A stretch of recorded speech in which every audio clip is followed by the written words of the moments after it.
Well, good evening and Ramadan Kareem. And I want to welcome everyone to our annual Ramadan Iftar at Gracie Mansion. We call this the People's House because it belongs to all 8.4 million New Yorkers who call this city home, and people of every race and religion, every background and belief. And we celebrate that diversity here in this house with gatherings just like this one. And for me, whether it's marking St. Patrick's Day or Harlem Week or any other occasion, these gatherings are always a powerful reminder of what makes our city so strong and our country so great. You know, America is a nation of immigrants, and I think it's fair to say no place opens its doors more widely to the world than New York City. America is a land of opportunity, and it's fair to say no place offers its residents more opportunity to pursue their dreams than New York City.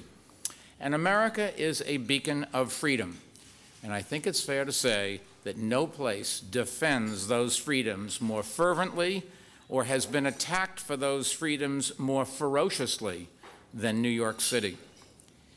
In recent weeks, a debate has arisen that I believe cuts to the very core of who we are as a city and as a country.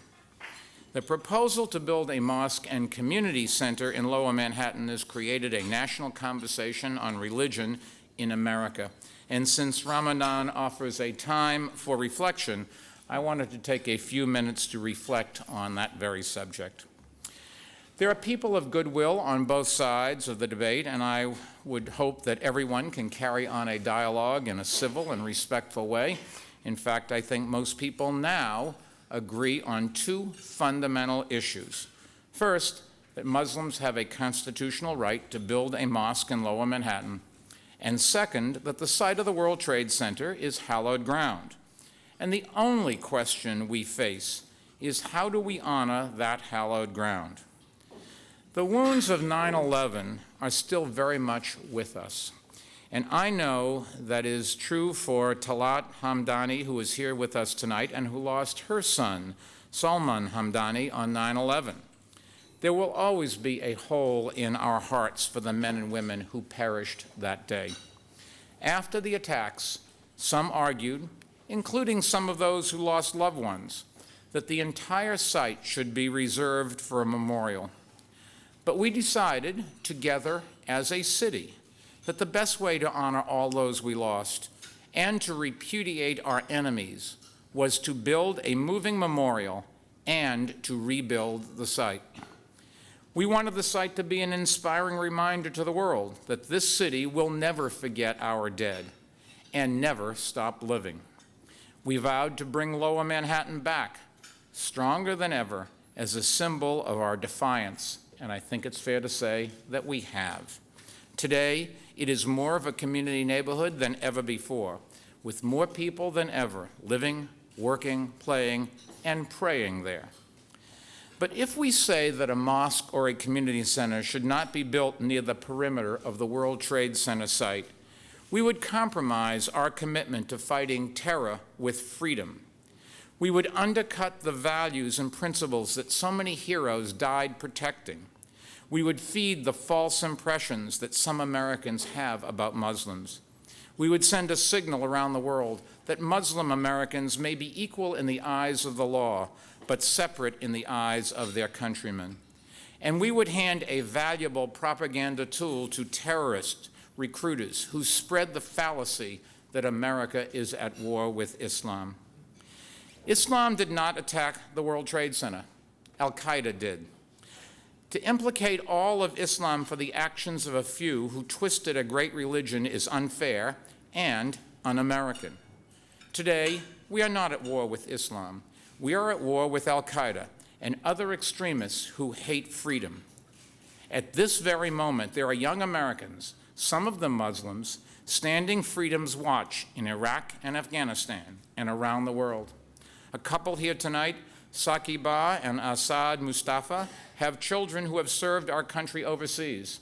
And after 9/11, one of them aided in the recovery effort at Ground Zero. And I'd like to ask them to stand so we can show our appreciation.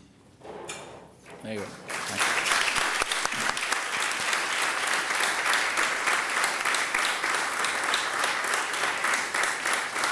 Thank you. The members of our military are men and women at arms, battling for hearts and minds. And their greatest weapon in that fight is the strength of our American values, which have already inspired people around the world.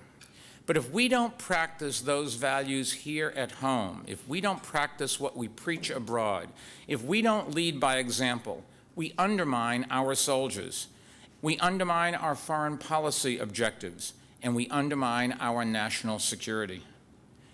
In a different era, with different international challenges facing the country, President Kennedy's Secretary of State, Dean Rusk, explained to Congress why it is so important for us to live up to our ideals here at home. Dean Rusk said, "The United States is widely regarded as the home of democracy and the leader of the struggle for freedom, for human rights, for human dignity. We are expected to be the model." We're expected to be the model. Nearly half a century later, I think his words remain true.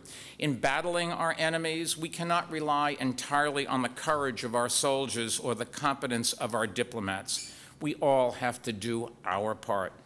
And just as we fought communism by showing the world the power of free markets and free elections, so must we fight terrorism by showing the world the power of religious freedom and cultural tolerance. Freedom and tolerance will always defeat tyranny and terrorism. And that's the great lesson of the 20th century, and we must not abandon it here in the 21st. Now, I understand the impulse to find another location for the mosque and community center. I understand the pain of those who are motivated by loss too terrible to contemplate. And there are people of every faith, including perhaps some in this room, who are hoping that a compromise will end the debate. But it won't. The question will then become, how big should the no-mosque zone be around the World Trade Center site? There's already a mosque 4 blocks away. Should it be moved? This is a test of our commitment to American values, and we have to have the courage of our convictions. We must do what is right, not what is easy. We must put our faith in the freedoms that have sustained our great country for more than 200 years. Now, I know that many in this room are disturbed and dispirited by the debate, but it's worth keeping some perspective on the matter. The first colonial settlers came to these shores seeking religious liberty, and the Founding Fathers wrote a constitution that guaranteed it. They made sure that in this country, government would not be permitted to choose between religions or favor one over another. Nonetheless, it was not so long ago that Jews and Catholics had to overcome stereotypes and build bridges to those who viewed them with suspicion and less than fully American. In 1960, many Americans feared that John F. Kennedy would impose papal law on America. But through his example, he taught us that piety to a minority religion is no obstacle to patriotism. It is a lesson I think that needs updating today, and it is our responsibility to accept the challenge. Before closing, let me just add one final thought. Imam Rauf, who is now overseas promoting America and American values, has been put under a media microscope. Each of us may strongly agree or strongly disagree with particular statements that he has made, and that is how it should be. After all, this is New York City. And while a few of his statements have received a lot of attention, I wanted to read to you something that he said that you may not have heard. At an interfaith memorial service for the martyred journalist Daniel Pearl, Imam Rauf said, quote, "If to be a Jew means to say with all one's heart, mind, and soul, Shema Yisrael, Adonai Eloheinu, Adonai Echad. Hear, O Israel, the Lord is our God, the Lord is one.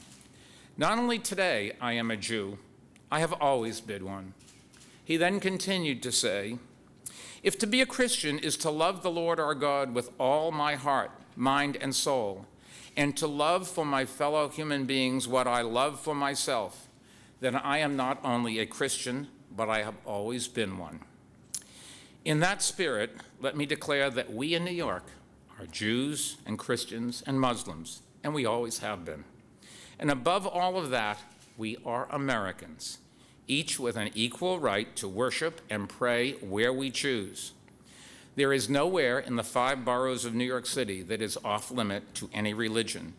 And by affirming that basic idea, we will honor America's values, and we will keep New York the most open, diverse, tolerant, and free city in the world. Thank you, and enjoy your dinner.